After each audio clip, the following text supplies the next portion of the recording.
তাহলে ইসলাম আমাদের কাছে এসেছে এইভাবে করেই।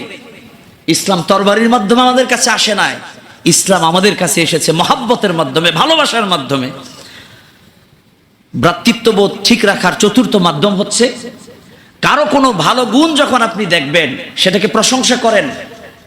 ভালো গুণ সে যেই করুক, আমার শত্রু যদি কোনো ভালো গুণ করে, ভালো কাজ করে, ভালো গুণে তার জন্য প্রশংসা করা, এটা নবীজির সুন্নাত। বলেন না সুবহানাল্লাহ। এটাকে চাটামি বলে না।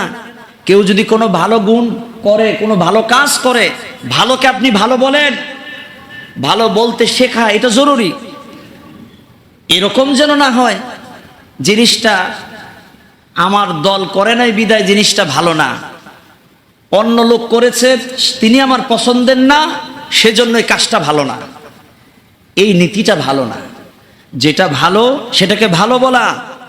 কেউ যদি কোনো ভালো কাজ করে সেই ভালো কাজটাকে আপনি প্রশংসা করবেন, ভালো বলবেন, এটা ইসলামের নিয়ম। আল্লাহ রাসূল সাল্লাল্লাহু আলাইহি ওয়াসাল্লাম একটি হাদিসের মধ্যে 7 জন সাহাবীর নাম এবং 7টি গুণের কথা তিনি হাদিসের মধ্যে বলেছেন। বলেন না সুবহানাল্লাহ।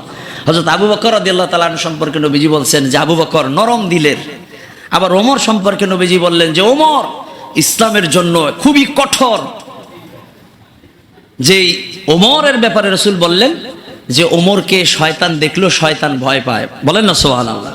তো প্রিয় ভাইরা, যখন কেউ কোনো ভালো কাজ করবে সেই ভালো কাজটাকে আপনি ভালো বলবেন, এটা আপনার দায়িত্ব, এটা আমাদের নৈতিক দায়িত্ব, এটা ইসলামের কথা। প্রিয় ভাইরা আমার, আমাদের দেশের সম্পদ যেগুলো, এগুলো আমাদের সকলের সম্পদ। এটাকে অক্ষুণ্ণ রাখা, এটাকে ঠিক রাখা, এটাও আমাদের দায়িত্ব। সম্মানিত হাজিরিন, কে করলো সেটা বিষয় না, কাজটা কি সেটা দেখতে হবে। কাজটা যদি ভালো হয় সেটাকে অবশ্যই আমরা অ্যাপ্রিসিয়েট করব, ঠিক কি না? প্রিয় ভাইরা আমার, ভালো কাজকে আমরা যেন কখনো নষ্ট না করি। আমাদের দেশে যে মেট্রো রেলটা হলো, এই যে মেট্রো রেল এখন বন্ধ আছে, কি আছে কিনা? মেট্রো রেল যে সরকারের মাধ্যমেই হোক, যেই করুক, তাকে অবশ্যই অ্যাপ্রিসিয়েট করতে হবে, তাকে তার প্রশংসা করতে হবে। আমাদের চলাচলের মাধ্যম হয়েছে এই যে এলিভেটেড এক্সপ্রেস, এখন চলাচল আমরা করতে পারতেছি না। গতকালকে এয়ারপোর্টে গিয়েছি, দীর্ঘ সময় যানজট, অথচ আগে ফার্মগেট থেকে উঠলে অল্প সময়ের মধ্যে আমরা এয়ারপোর্টে পৌঁছতে পারতাম, ঠিক কিনা? প্রিয় ভাইরা আমার, এখন কথা হলো এটা যেই করুক, কথা হলো এটা দেশের সম্পদ, এটা আমাদের সম্পদ। আজকে দেখুন এই যে যা কিছু হয়েছে, এই যে পরিস্থিতি তৈরি হয়েছে, এই পরিস্থিতিতে এই দেশের সম্পদ নষ্ট করা এটা আমাদের মোটেও কাজ ভালো হয়নি।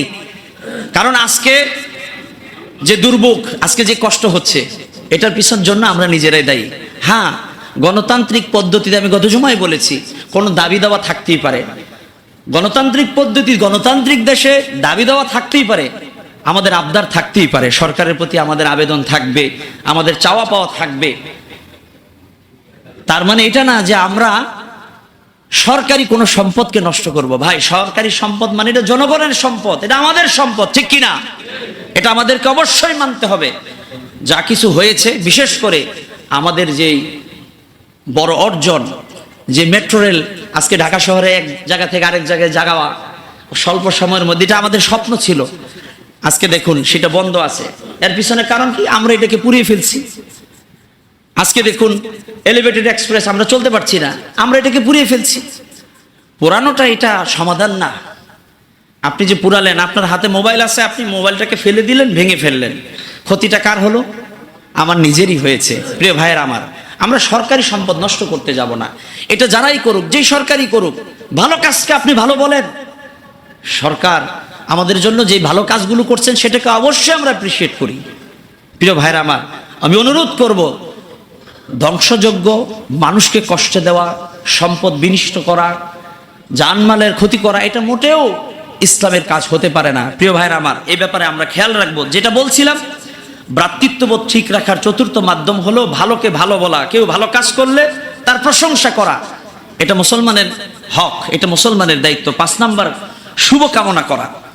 অন্যের জন্য যদি আমি ভালো দোয়া করি, সেই দোয়াটা আমার নিজের জন্য হবে।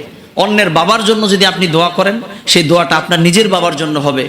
যখন আপনি অন্যের মঙ্গল কামনা করেন, ফেরেশতারা বলে, আল্লাহ এই লোকটা অন্যের সুস্থতার জন্য দোয়া করছে, আল্লাহ এই লোকটার শরীরের মধ্যে যদি কোনো রোগ থাকে, এরকম কোনো অসুস্থতা থাকে, আল্লাহ তুমি এই লোকটাকে আগে ভালো করো। সুবহানাল্লাহ বলেন।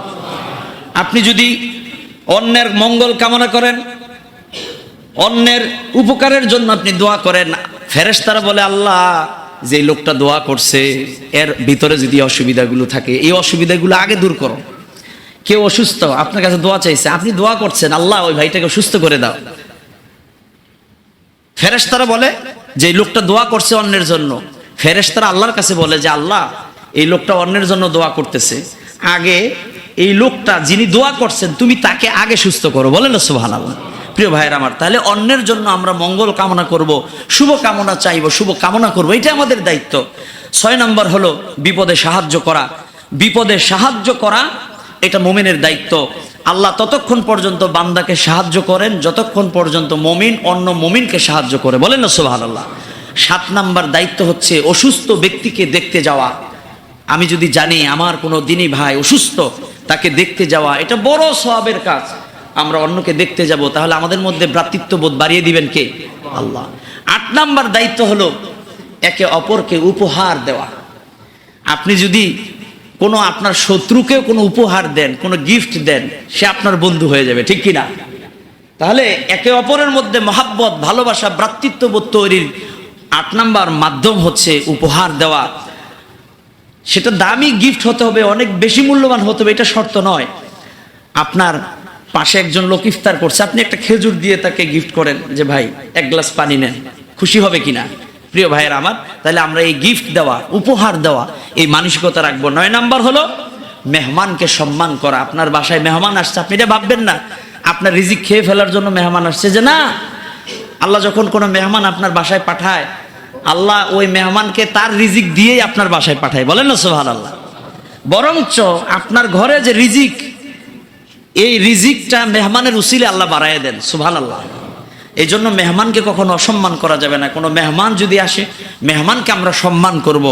মেহমানকে সম্মান করা এটা ইসলামের নৈতিক দায়িত্ব। অমুসলিমও যদি রসুলের কাছে আসতো, আল্লাহ রসুল ইসলাম সেই অমুসলিমদেরকেও মেহমানদারি করতেন। বলেন না সুবহানাল্লাহ। একবার রোম পারস্য থেকে এক বিশাল বহর আসছে, খ্রিস্টান ধর্মের লোকেরা। রসুল সাহাবাদের সাথে পরামর্শ করলেন যে এদেরকে আমি কোথায় বসতে দিব? সাহাবা একরাম বললেন, ইয়া রাসূলুল্লাহ, এই যে আমরা পাহাড় দেখতেছি, পাহাড়ের পাদদেশ, ওখানে বসতে দেই। আরেকজন বললেন যে খেজুরের বাগানে বসতে দেই। রসুল বললেন যে না, তারা অমুসলিম হতে পারে, কিন্তু তারা তো আমাদের মেহমান, তাদেরকে অসম্মান করা যাবে না।